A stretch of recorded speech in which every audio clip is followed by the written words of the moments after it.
ॐ यस्य भूमि प्रेमान्तरिक्षं मुतोदरं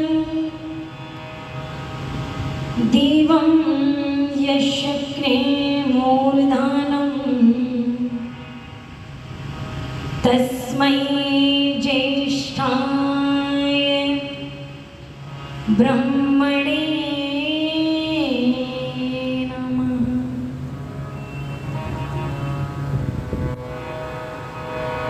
बह रही सत्संग गंगा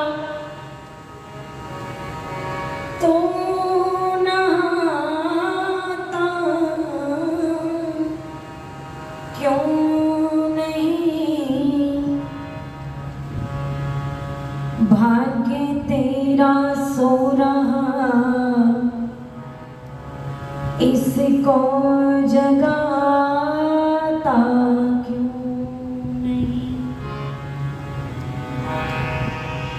देख कितने पतित जीवन धुल करके कुंदन बन गए। लक्ष्य उनको अपने जीवन का बनाता क्यों नहीं। लक्ष्य उनको अपने जीवन का बनाता क्यों नहीं। पाप की नगरी में रहकर सह रहा है कष्ट क्यों। धर्म की दुनिया बसा आनंद पाता क्यों नहीं। धर्म की दुनिया बसा आनंद पाता क्यों नहीं। बोलिए वैदिक धर्म की कुछ गीत की पंक्तियां मेरे साथ सब मिलकर के गुनगुनाना। दाता तेरे सुमिरने का वरदान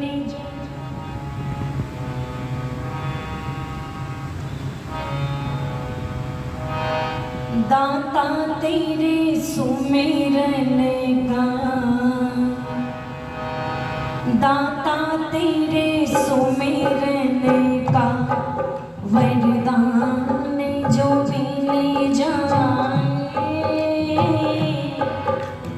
दाता तेरे सुमिरने का दाता तेरे सुमिरने का वरदान जो भी ले जाए। दाता तेरे सुमिरने का दाता तेरे सुमिरने का वरदान जो मिले जाए। तालियां खोल के और मुंह से मेरे साथ मिलकर के सब साथ में एक साथ ताली। दाता तेरे सुमिरने का दाता तेरे सुमिरने का वरदान जो मिले जाए। दाता तेरे सुमिरने का वरदान जो मिले जाए। मुरझाई कली दिल की मुरझाई कली दिल की एक आन में खिले जाए। दाता तेरे सुमिरने का वरदान जो मिले जाए। दाता तेरे सुमिरने का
ये मन बड़ा चंचल है, चिंतन में नहीं लगता।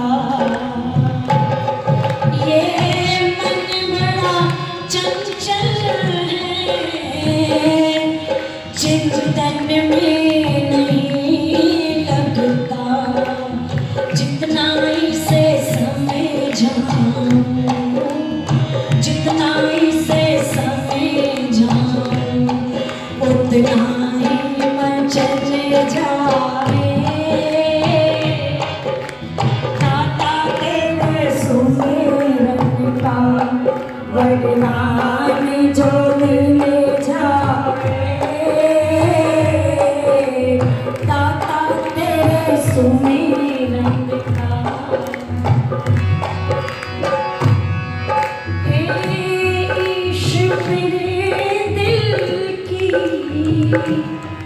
बस इतनी तमन्ना है। हे नाथ मेरे दिल की, बस इतनी तमन्ना है। हे नाथ मेरे दिल की, बस इतनी तमन्ना है। सुमिरन में मन तेरे, सुमिरन में मन तेरे, चिंतन में मन तेरे। हाँ सुमिरन में मन तेरे, मेरा दम ही निकल जाए। सुमिरन में मन तेरे, मेरा दम ही निकल जाए। दाता तेरे सुमिरन का वरदान जो मिले जाए। दाता तेरे सुमिरन का वरदान जो मिल जाए।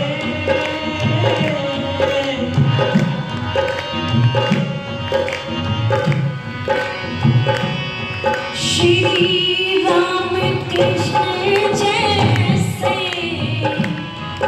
महापुरुष हमें दे दो। श्री राम कृष्ण जैसे महापुरुष हमें दे दो। श्री राम कृष्ण जैसे महापुरुष हमें दे दो। गुरुदेव दयानंद से ऋषि राज हमें दे दो। गुरुदेव दयानंद से ऋषि राज हमें दे दो। मेरे भारत वर्ष किए, मेरे भारत देश किए, कश्मीर बदल जाए। दाता तेरे सुमिरन का, दाता तेरे सुमिरन का वरदान जो मिले जाए। दाता तेरे सुमिरन का, दाता तेरे सुमिरन का वरदान जो मिल जाए। दाता तेरे सुमिरन का, दाता तेरे सुमिरन का, दाता तेरे सुमिरन का, दाता तेरे सुमिरन का।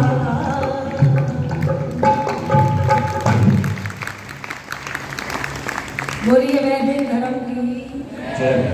बोलिए मर्यादा पुरुषोत्तम श्री रामचंद्र महाराज की। बोलिए योगीराज श्री कृष्णचंद्र महाराज की। बोले महर्षि दयानंद महाराज की। मंच पर उपस्थित आदरणीय स्वामी जी महाराज, जिन्होंने बहुत सुंदर भजन उपदेश मेरे से बोल रखे, आदरणीय श्री कर्मवीर जी, आइए इस श्रावणी महापर्व पर्व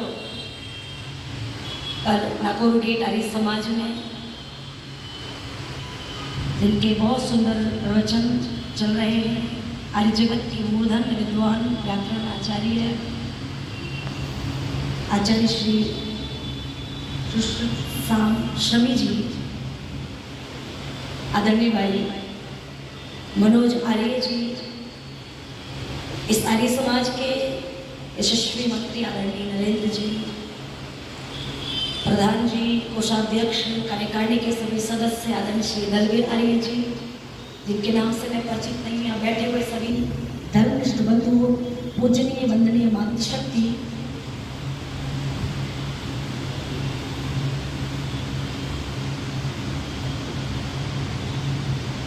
एक बड़ा सुंदर मंत्र आप सुनते रहते हैं, स्वस्ति न इंद्रो वृद्धश्रवा स्वस्ति न पूषा विश्ववेदा स्वस्ति नस्तारक्षो अरिष्टनेमि स्वस्ति नो बृहस्पतिर्दधातु। स्वस्ति का है कल्याणकारी, जो कल्याण करने वाला है, और इंद्र यहाँ राजा के लिए आया है। भावार्थ ये है कि देश का राजा प्रजा के लिए, देश के लिए क्या हो, कल्याणकारी हो।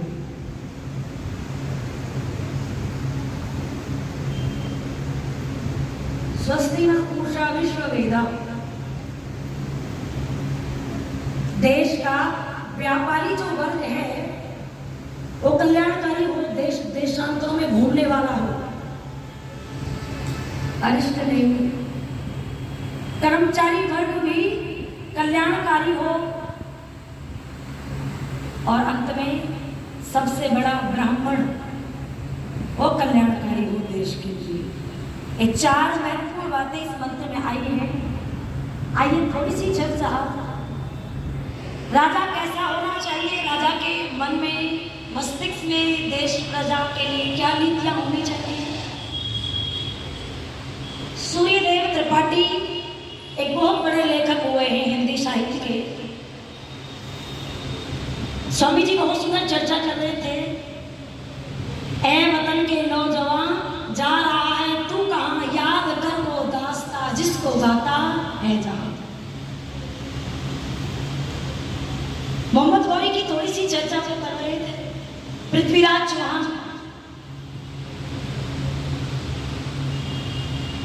कहते हैं लोग प्राय की 16-17 बार पकड़कर मोहम्मद गौरी छोड़ दिए। ऐसा लोग गाते हैं, ऐसा लोग कहते हैं। आप कन्नड़ जाट का इतिहास पढ़कर के देखेंगे तो आपको पता चलेगा कि मोहम्मद गौरी और पृथ्वीराज चौहान का कितनी बार युद्ध हुआ, केवल 2 बार युद्ध हुआ। पहले जब युद्ध हुआ तो इस मोहम्मद गौरी को हमारे देश के क्षत्रिय राजा ने बंदी बना लिया। ये बड़ा चालाक था, इसने माफी मांगी, कान पकड़े, हाथ जोड़ के नाक रख दी, और एक देश के क्षत्रिय राजा का धर्म क्या बनता था, सूर्यदेव त्रिपाठी महाराज ने कुछ जो है देश के क्षत्रिय राजाओं की भूलों को गिनाया है, और वो कहते हैं कि उस दिन युद्ध के मैदान में क्षमा किसको करना चाहिए। धर्म के जो 10 लक्षण है उसमें दूसरा लक्षण क्षमा, स्वापराधी को क्षमा करना चाहिए। जैसे मुझे किसी ने गाली दे दी, मुझे किसी ने कठोर शब्द बोल दिए, मेरा व्यक्तिगत कोई अपमान किया है तो इस व्यक्ति को क्षमा करना चाहिए। जैसे ऋषि दयानंद ने, किसी ने सांप फेंके, किसी ने विश्व भर में प्याले बनाए, लोगों ने कहा कि हम कारागार में डाल देते, तो स्वामी दयानंद कहते हैं कि मैं लोगों को कारावास में डालने के लिए नहीं आया, बंधन में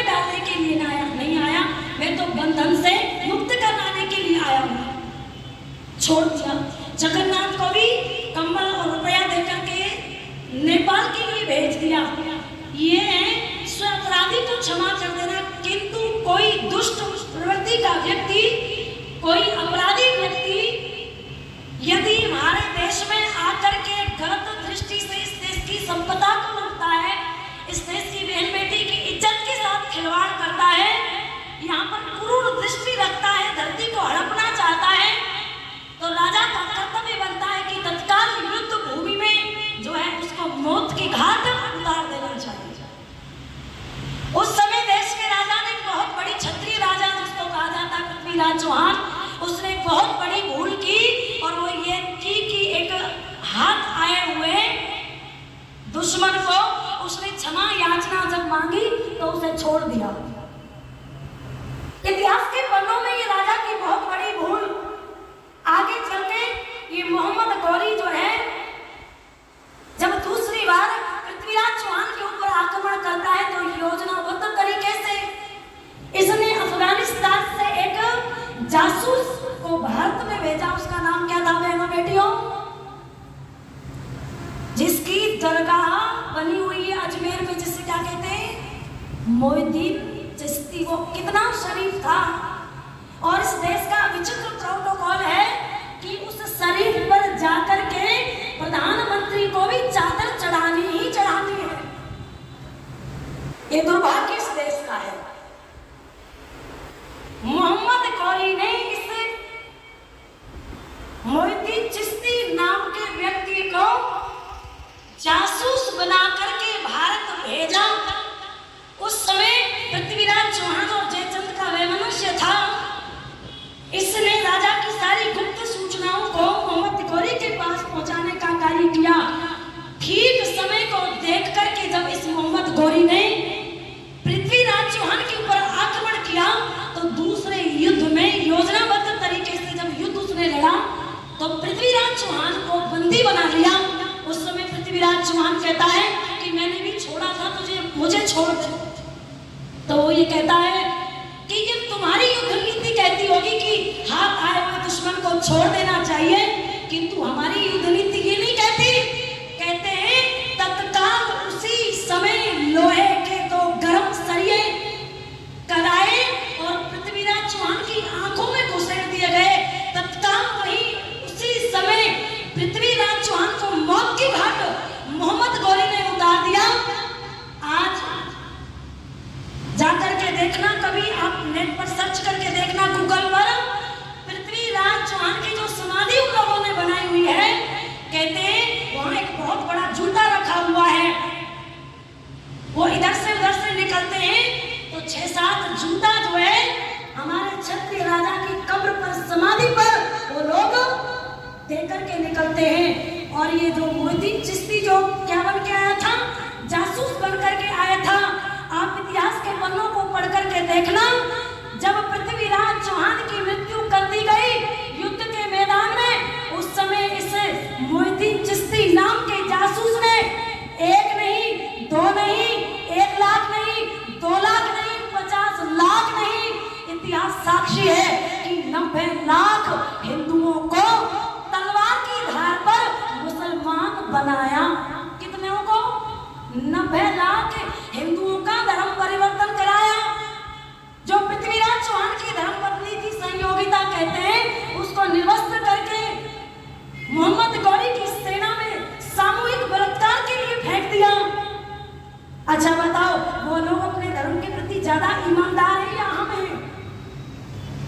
ऐसा लगता है कि वो लोग अपने धर्म के प्रति ज्यादा ईमानदार हैं।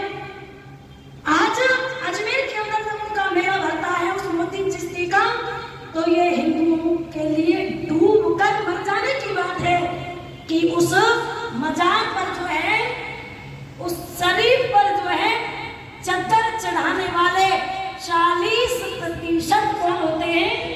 हिंदू होते हैं 40% और 60% मुसलमान होते हैं। इस देश के अंदर लव जिहाद के नाम पर लाखों बहनों को, हिंदू बेटियों को विधर्मी बना दिया जाता है।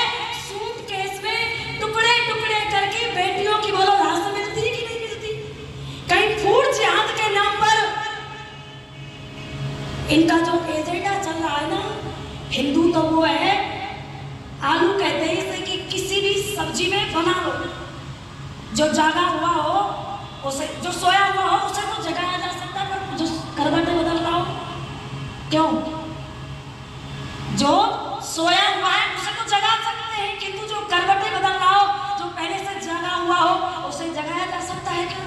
नहीं जगाया जा सकता। इसलिए कहा